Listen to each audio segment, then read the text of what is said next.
안녕하세요. 오늘도 시청해주셔서 감사합니다. 주거라는 건 생활에 있어서 너무 중요한 요소이다 보니 언제나 핫한 키워드가 되는 것 같은데요. 부동산 전망이나 대출 이자에 대한 걱정을 잠시 내려놓으시고 내가 살고 싶은 집 혹은 반대로 절대 살고 싶지 않은 집에 대해 생각해보는 시간을 가져볼게요.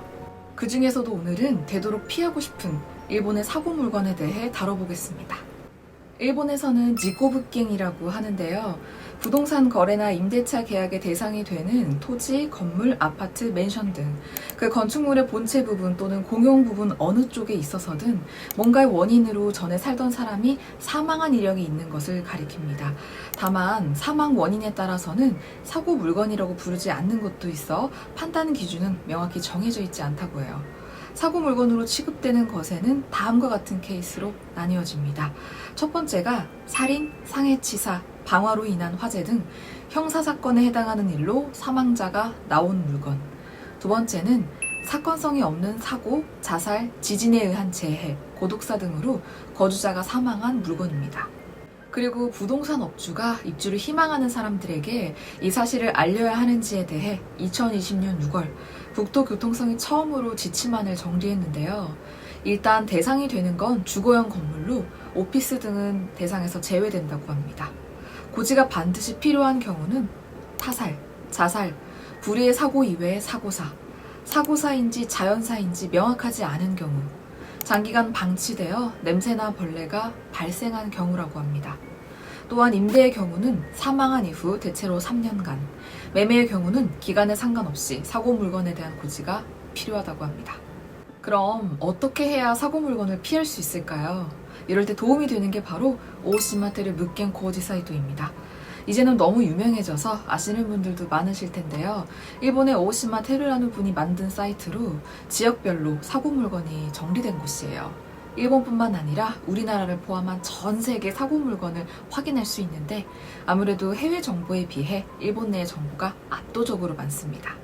사건 발생일과 사고 내용이 함께 나와 있는데 예를 들어 우리나라 지도를 찾아 서울로 가볼게요. 숫자는 사건 수예요. 이렇게 눌러보면 옆에 날짜와 내용이 나오죠.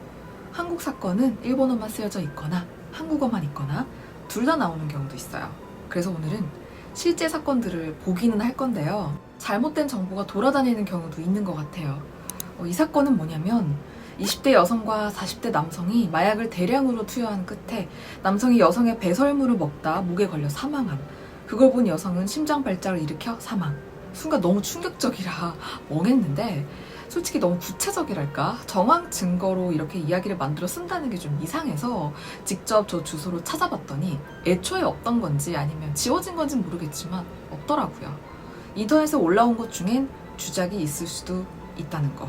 그리고 지코부케 스미마스게니 마츠바라 탄시라는 분이 실제로 이런 사고 물건을 찾아 돌아다니며 10년 정도 살고 있다며 지금까지의 경험을 담담하게 이야기하는 영상도 있습니다.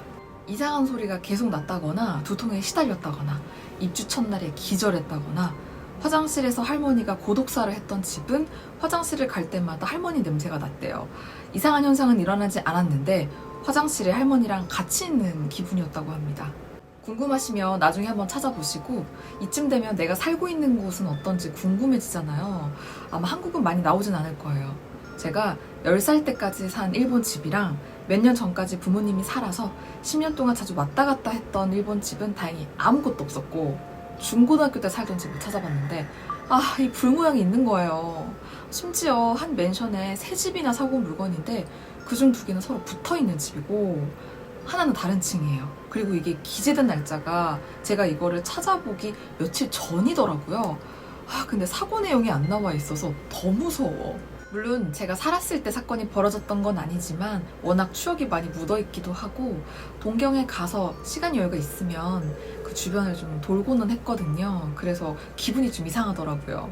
일본에 계신 분 나중에 한번 찾아보시고 이게 오히려 유명한 사건으로 인해 알려진 집은 나중에 트러블이 되는 일은 없다고 하는데 여러분들은 어떠신가요? 살 수 있으신가요? 시세보다 가격이 꽤 저렴하면 사건 내용에 따라 거주 가능하다고 생각하시는 분들 계시겠죠?